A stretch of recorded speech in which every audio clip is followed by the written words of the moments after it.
The effort and the enthusiasm was good. And again, for the most part, I mean, there was a lot of things that happened, a lot of stuff that we did, but it's just a start. As I told them, I said, now what they got to do is we got to just keep working fundamentals and technique. Too many guys were on the ground today, and as long as we just work with fundamentals and technique, we'll be good, because we're probably not going to do a whole lot of scrimmaging this spring just because of the numbers. But if we can get really good at the fundamentals and technique and mastering the things that we're installing, we'll be good. But like I said, I thought they moved around pretty good. What about Matt Parrott at right tackle? How do you think he fits there? I think he'll be fine. Again, it's one of those things that I spend a lot of time looking at personnel and trying to get guys in the right places, and it's just, I think that when you take a look between him and Ryan and you look at those two guys, Matt, in terms of what we want to do, we think is better on the right side, and Ryan would be better on the left side. So he'll be fine. He's getting better. He's running smoother. He's a leader, but he'll be fine over there. And then you can kind of pair him with a younger guy. And then you have Ryan Vandermark and Cam, who worked on the same side last year, so they kind of got that familiarity with each other, that kind of innate, nonverbal stuff by being together. So, and again, we just thought with right now, again, nothing etched in stone, but you got Rob Holmes, you got two pretty big guys over there that have some power to them. Rob's just got to play a little bit faster, which that'll come. Was Ryan's athleticism the reason why for the move for left tackle? Well, that was part of it, and then also we just felt like in terms of what you look for in those guys, it would be better for us as a team and better for those guys, probably individually as well. Randy, David Condell made some really nice throws today, and I'm wondering, even at this early point, where do you see his growth? How has he developed? David's getting better.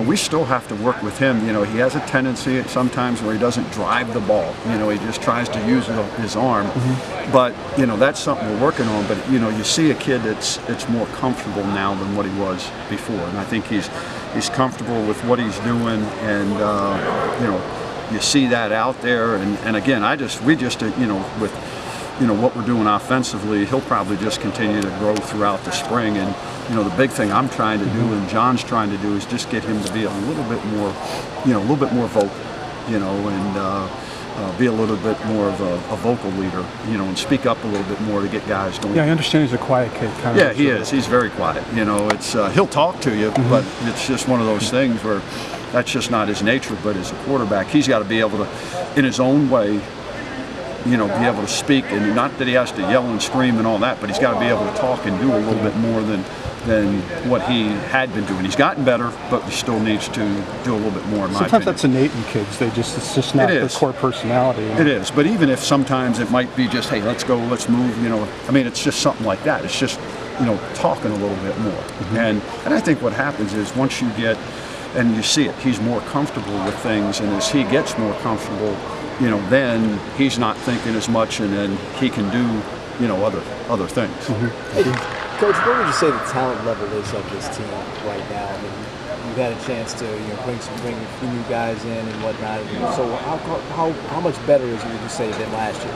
Well, I think the thing is I think we're better right now in terms of coming out here. I mean, I thought today was a lot smoother than it was a year ago, and guys are a little bit stronger and everything else. And we're going to be more talented. We're going to have more speed and athleticism when we end up bringing the freshmen in.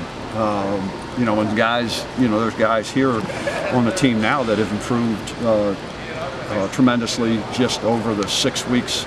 And they used even the months while we were gone in December to make themselves bigger and faster and stronger, and guys have a little bit more confidence. Keon Dixon, you saw some of the things out of him, catching the ball. You just see guys, you can see they've worked on things, and which has made them better.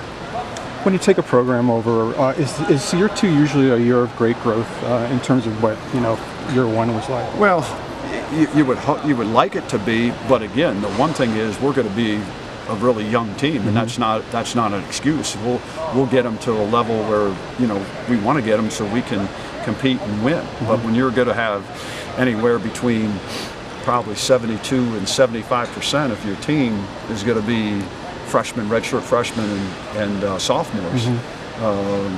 Guys are going to have to grow up, really quick. And then, the guys, the older guys, they got to do a good job of helping it. But everybody knows they got to step up and do things. But the one thing is, you see the will and the want to of these guys to try to do everything that we're asking them to do, which is what you want. You list Terry and Fort as linebackers now. Are they going to play pretty much the same sort of position they played last year? What's that? Fort and Terry, they're on the depth chart as linebackers. Yeah, I just wanted to mess with you guys. That's all. But I mean, really, that's what they are. They're a linebacker hybrid type of guy. But I just said we'll just list them all as linebackers because a lot of those guys could be interchangeable. I mean, between Marche Terry and Darian Beavers, there's not a whole lot of difference body-wise than those two guys, and some of those other characteristics that those guys have, and especially with the things that we face offensively from the other teams that we play. Well, Xavier Scott, he looked pretty comfortable at running back. Xavier Scott. Yeah, we just felt that we wanted to see Xavier do a little bit there because we are down in numbers right now and trying to utilize him, both places. And, he's shown versatility in some of the things that we've been doing movement-wise and everything in our conditioning program. So we just said there was probably when you look at the depth we have right now without freshmen being there, it's something that, again, and that's what spring's for, is to find out what guys can do, if there's guys that can do more for you, maybe at another position or help you at another position.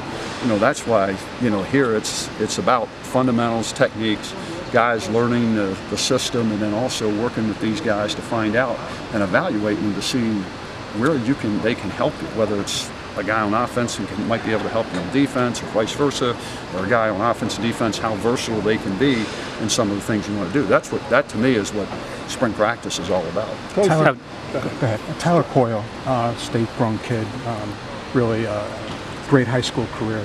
Type of kid I imagine you're going to be looking for kids to stay in, in the state of Connecticut to stay in. What's his deal this year for your team? I think he's, Tyler is a guy that the sky's the limit for him. He's a very talented athlete, strong, explosive. The big thing for him now is I think he's a little bit more comfortable now this year, but he's got a chance, in my opinion, to be a really good football player for us, and a guy that should be a leader for us, and should be a guy that is one of those people might try to stay away from instead of attacking. So again, he's another guy that minds his own business and just works and does the things that you want him to do. But I'm expecting big things out of him. Another this year. quiet kid, huh? Yeah, he's kind of quiet too, at least around us anyhow. Did you catch Foley at all over the weekend in Indianapolis, and what'd you think? No, I didn't have a chance to watch any of that this weekend. But again, the thing is, he had the opportunity to be there, so anything that he did there was only going to help him as he got in front of people, working out, but also from the standpoint of being able to sit down with people in the one-on-one interviews and talking to them. So if you're one of those guys that gets invited, it's a plus. And now, again, that's just another part of the evaluation process. A lot of the evaluation process was what you have on film.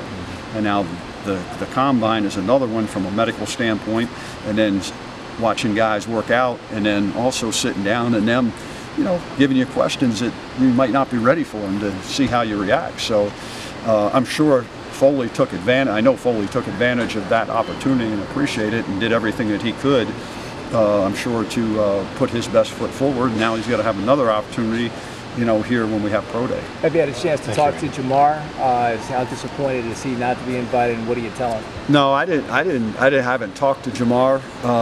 But again, the one thing that happens is that the NFL makes those decisions, and what guys don't understand is if you put it on film, they're going to invite who they think based on what they see on film.